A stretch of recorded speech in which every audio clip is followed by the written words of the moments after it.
বারবার মনে রাখার চেষ্টা করেছি, কিন্তু এবার যেই কথা বলতে গেলাম ব্যাস ভুলে গেছি। বোন বলে ফেলেছি। ওই দেখো আবার বোন বলছে, দেখেছো? আচ্ছা আচ্ছা আর বলবো না, কান মুনছি। কিন্তু কি ডাকবো তুমিই বলে দাও, তাহলে ওটাকে আমি মাথায় ঢুকিয়ে নেব। ম্যাডাম, ম্যাডাম বলে ডাকবে আমাকে। এ আবার কি কথা ডিম্পি? তুমি তো একটা ছোট্ট বাচ্চা, ও তোমাকে ম্যাডাম বলবে? হ্যাঁ বলবে। ডিম্পিকে ওই মেয়েটা ম্যাডাম বলে ডাকবে। তাতে কার কি অসুবিধা আছে? কার অসুবিধা হচ্ছে? দেখেছো তো ডিম্পি কেন এত জেদ করে? কারণ তুমি ওর জেদটাকে সাপোর্ট করো। এই মাত্র যেমন করলে। যাই হয়ে যাক না কেন, ওর এই বোন ডাকাটাকে আমি সাপোর্ট করতে পারবো না। সত্যিটা তো আমি জানি, ওর মুখে ওই বোন ডাক শুনলেই আমার মাথাটা গরম হয়ে যাচ্ছে। ও দিদুন, বাবাজি এই সুর হাতে কেন? বাবা জিনিস মানে তো আমার জিনিস, আমার জিনিসে ওর হাত দিয়েছে কেন? ওমা তাই তো, এটা তো ডিম্পির জিনিস হবে। এই দিয়ে দে, ওটা তো দ্রোণের জিনিস। জানি তো। তাহলে আরেকটা জিনিসও খুব ভালো করে জেনে রাখ। হ্যাঁ, এই বাড়িতে দ্রোণের যা যা জিনিস আছে সব কিছুর উপরে একমাত্র ডিম্পির অধিকার, তোর কোনো অধিকার নেই। আর অপলা, তুই এরকম হাঁ করে দেখছিস কি? এই বাড়িতে এলো কি এলো না, দ্রোণের সমস্ত জিনিসের উপর ও অধিকার ফলাচ্ছে, ও নিয়ে নিচ্ছে, আর তুই চুপ করে দাঁড়িয়ে থেকে দেখছিস। ওফ, আপনি একটু চুপ করুন তো, একটু বেশি কথা বলছেন না আপনি। এই তুই কোন সাহসে দ্রোণের জিনিসে হাত দিয়েছিস রে? কোন সাহসে? কে এত সাহস দিয়েছে? এটা দে। আরে আরে কি করছো? তোমরা তখন থেকে জিনিস জিনিস বলছো কেন? এটা তো বাঁশি, কেষ্ট ঠাকুরের বাঁশি। এই বাঁশি শুনলে মন শান্ত হয়ে যায়, যেমন কাল রাতে আমার হলো। প্রথমে জানো তো অন্ধকারে খুব ভয় করছিল, তারপরে এই বাঁশি শোনার পর সব ভয় কেটে গেল, আমিও ঘুমিয়ে পড়লাম। এক কাজ করো, মস্ত ডাক্তারবাবুকে এখানে ডাকো, একবার বাঁশিটা বাজাক, ব্যাস তাহলেই হবে।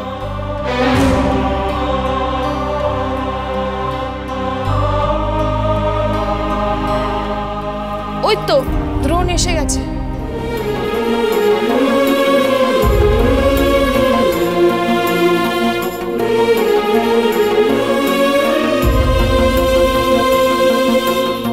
দ্রোণ, এত সকাল সকাল কোথায় গিয়েছিস? আর কাউকে কিছু বলেও যাসনি, আর ওগুলো কি নিয়ে এসেছিস?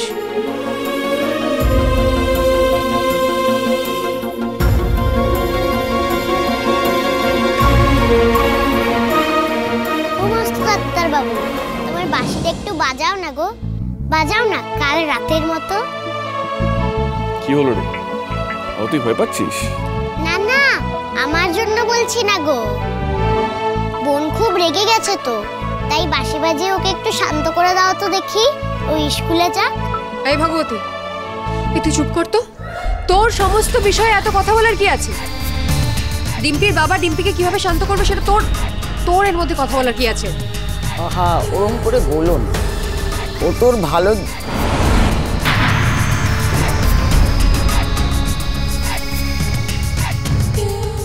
দ্রোণ, তুমি সকাল থেকে কোথায় ছিলে বলো তো? আমি তোমাকে কখন থেকে খুঁজছি। আর তো কিছু কি নিয়ে এসেছো? যেটা আনতে বলেছিলাম আসল কাজের জিনিসটা কি এনেছো, নাকি অন্য কারোর জন্য বাজার উঠিয়ে এনেছো? আজকাল তো আবার তোমার মতি গতি বুঝতে পারি না। বাবা, পেন্সিল বক্স এনেছো? এত প্যাকেট। ও বাবা, এটা কি আছে? আর কি কি এনেছো আমার জন্য? আছে আছে কিছু জিনিস, ওইগুলো কিনতে গিয়ে দেরি হয়ে গেল। আসলে এত সকালে তো দোকান খোলা পাওয়া যায় না। হ্যাঁ অপলা, ডিম্পির পেন্সিল বক্সও আছে, ওটা আমি ভুলি নিয়ে এসেছি। আমার পেন্সিল বক্স তো, আর ওই বাকি ব্যাগে কি আছে? এই যে এই হলো তোমার পেন্সিল বক্স।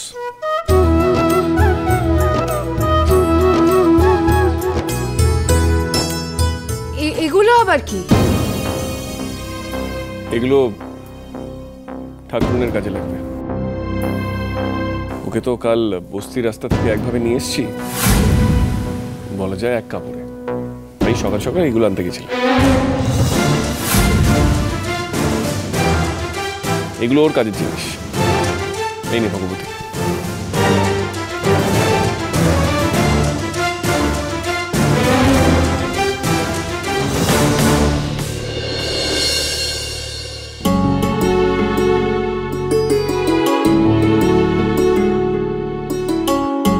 কি হলো ঠাকুর, তুই কাঁদছিস কেন আবার?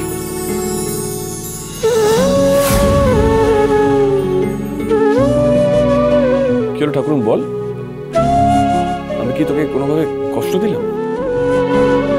না গো, তুমি তো আমায় আনন্দ দিয়েছো, এত এত আনন্দ, আমি তো আনন্দে কেঁদে ফেলেছি।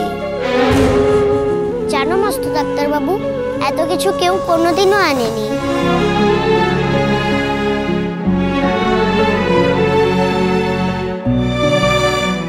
কত কি এনেছো গো তুমি, শাড়ি, সাবান, দাঁত মাজার পেস্ট। শাড়িটা কি সুন্দর হয়েছে, তোর পছন্দ হয়েছে? খুব সুন্দর গো। আবার শ্যাম্পু এনেছে মস্ত ডাক্তারবাবু। জানো তো, আমি কোনোদিন মাথায় শ্যাম্পু দিইনি। সেটাই তো স্বাভাবিক। কিন্তু ভগবতী, তোর চুল দেখে তো মনে হয় না যে তুই কোনোদিন শ্যাম্পু করিসনি। আহা, আমি বলেছি আমি কোনোদিন শ্যাম্পু দিইনি, কিন্তু আমি তো আমার চুলে রিঠা লাগাতাম গো। বস্তির বড় ঠাম্মি আছে না, আমাকে শিখিয়ে দিয়েছিল রিঠা থেকে কিরকম করে ফেনা বানায়। মায়ের তো কিছুই মনে ছিল না, কিছু করতেও পারতো না। মায়ের জন্যই শিখেছিলাম তো। মায়ের চুল আঠা আঠা হয়ে গেলে মাকে ভালো লাগতো না, তখন আমি ওই রিঠা দিয়ে মায়ের চুল ঘষে দিয়ে ধুয়ে দিতাম, তারপরে আছড়ে দিতাম।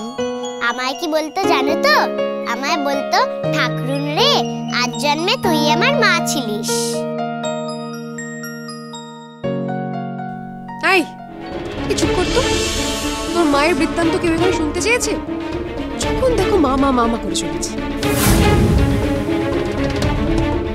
অবলা তুমি অদ্ভুত তো, এতটা হার্টলেস হয়ে গেছো। একটা বাচ্চা তার মায়ের কথা বলবে না তো আর কি বলবে? তার উপর মা হারিয়ে গেছে, সেটা তো তুমি খুব ভালো করে জানো। ওর মায়ের কথা মনে পড়বে না? মায়ের গল্প করে যদি মেয়েটা একটু হাসে, তাতেও তোমাদের আপত্তি? তোমরা সবাই কি পাগল হয়ে গেলে? ওর মাঝে চিনি দ্রোণ, যাকে আমি 7 বছর আগে তোমার জীবন থেকে সরিয়ে সেই জায়গা দখল করেছিলাম। সেই চিনিকে ভগবতী আবার ফিরিয়ে আনছে, কিন্তু আমি তো আমার জায়গা আর হারাবো না, কিছুতেই না।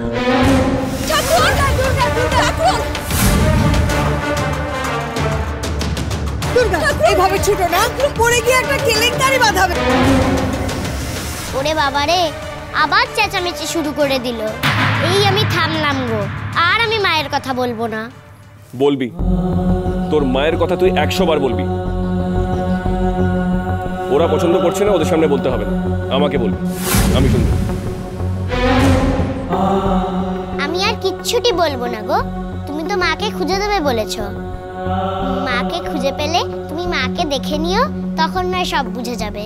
আমি মুখে আর কিচ্ছু বলবো। কবে খোঁজা শুরু করবে গো মস্ত ডাক্তারবাবু?